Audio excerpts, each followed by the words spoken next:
တို့ဖယားမင်းခဏမောင်စော်ကြီးကိုခဏထားဖယားဘသူလဲဟိုမှာတန်ဃာတွေငါးထုနေတာကောင်းတယ်ဆိုဘွားရဝင်းသားရတာသူ့မျိုးတွေတတ်တာကိုခံလိုက်ရတယ်ဝိတုကတွေ့လားဒါတယ်လေကိုရှိမှရင်ဝိတုကဓာတ်နဲ့ခုတ်တဲ့အကိုတွေမောင်တွေဓာတ်နဲ့ခုတ်တတ်တာမြင်လိုက်ရတယ်ကိုမိမကိုသူများလက်သီးနဲ့ကိုရှိမှရင်ထိုးတာမြင်သွားလိမ့်မယ်ပြီးတော့မှအမှန်တန်ဗုဒ္ဓလို့ရှင်တော်မြတ်ဘုရားတော်မှာမင်းတို့ဘုရားဘယ်လောက်ကျင့်လဲမေးဘောဓိဉာဏ်ရောက်ဘယ်လောက်ကျင့်လဲ6ရက်တည်းငါ6နှစ်ကျင့်မယ်တဲ့6နှစ်ဖြစ်သွားဘယ်လောက်ဖြစ်သွား6နှစ်ပါဗျာ6ရက်ကို6နှစ်လို့ပြောတယ်6နှစ်ကျင့်ဥရဝေလာတော်ရအမြိုင်ကို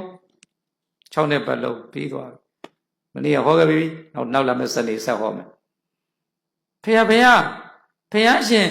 သမ္မာသမ္ဗုဒ္ဓရှင်တော်မြတ်ဘုရားတော်မှာအဲ့ဒီဝတ္တရားတွေကလိုက်တယ်တမန်တို့တွေပြောကြလိုသေးလားမလိုတော့ကောဆင်းခြင်းအဲ့ဒါဘာမရညာမရနဲ့